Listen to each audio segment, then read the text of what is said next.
Happiness and freedom begin with a clear understanding of one principle. Some things are within our control, and some things are not. It is only after you have faced up to this fundamental rule and learn to distinguish between what you can and can't control that inner tranquility and outer effectiveness become possible. This is a popular quote by Epictetus, one of the greatest philosophers to ever live. If you've watched my last video on Stoicism, which I highly recommend you do before you watch this one, you would understand that at its core is the ability to endure pain or hardship and the mastering of one's emotions. When I think of a character who is a great example of this, I think of Uncle Iroh from Avatar: The Last Airbender. This wise, open-minded, humorous, humble old man is what many would consider to be not only one of the most fascinating characters in the show, but one of the greatest characters in animation. Sure, he's a fictional character, but his advice is so real and authentic, he might as well be based on a real spiritual guru. I'm personally awed by his expertise in the arts of trust and patience. In this video, I will be analyzing his mindset as to how he approaches difficult challenges. Just like the quote to start this video, he understands that there are some things in life he can't control, but he also believes that he's fully responsible for the parts he can control. Now, executing this idea in real-life situations requires understanding of one's own strengths and weaknesses. One also has to be wise enough to know when to act and when to be quiet. Though, be careful not to mistake this for laziness. This isn't laziness. This is strategy. And sure, this strategy doesn't always work, but he perfectly balances the importance of not taking life too seriously and treating certain situations with the attention and seriousness that they require. It is through this balance that he's able to get the best of both worlds in his adventures. There's one scene where he tells his nephew, Zuko, that there's nothing wrong with a life of peace and prosperity. Have you ever thought that I want more from life than a nice apartment and a job serving tea? There's nothing wrong with a life of peace and prosperity. I suggest you think about what it is that you want from your life and why. To many, serving tea for a living and residing in a nice apartment is cool and all, but perhaps not completely satisfying. However, Iroh is able to truly appreciate the beauty in what many would consider to be small blessings. We all want money, power, success, and status, and those things are great, don't get me wrong, but they mean nothing if we have to sacrifice our happiness to achieve and maintain them. Iroh understands this. In his words, perfection and power are overrated. It's wiser to choose happiness and love.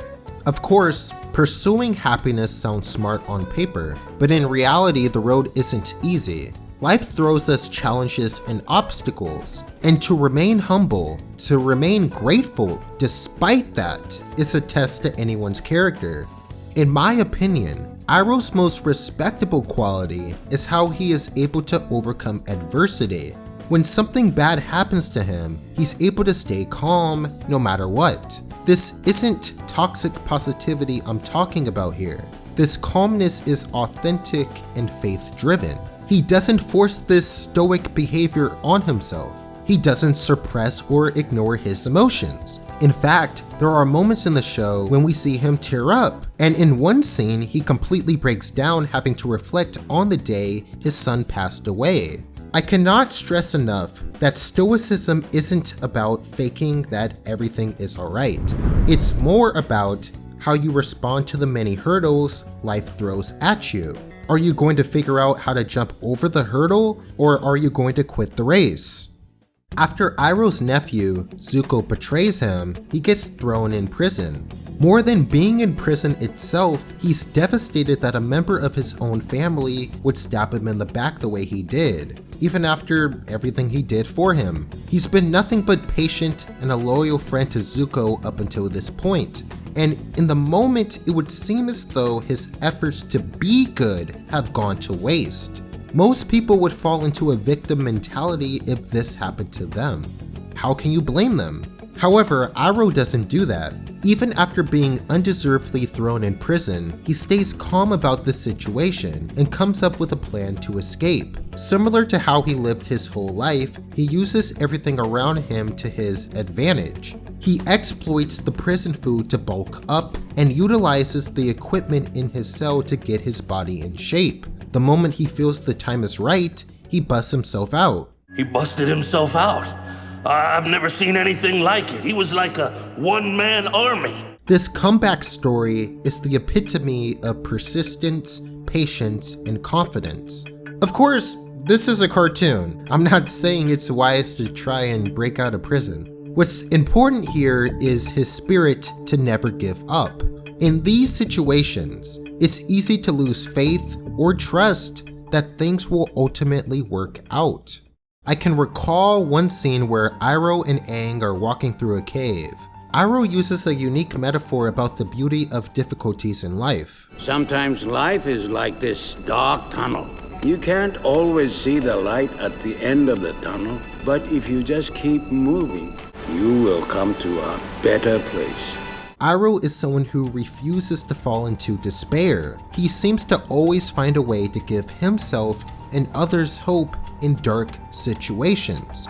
Notice how when he's in prison, he doesn't suffer. He pretends that he does, as part of his genius plan, but when nobody is looking, he's got a cocky smirk on his face, almost as if he appreciates the challenge. Even when pretty much everything is taken away from him, he finds a way to enjoy his time there. He doesn't let this situation take his peace and happiness away, because he has already found it within himself. He understands that everything he needs to break free is already inside of him.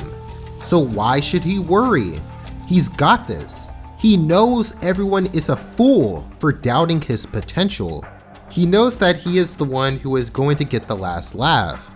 This conviction makes him an unstoppable character, and when you're trying to pursue something meaningful, the real obstacle is controlling your state of mind, not the physical world.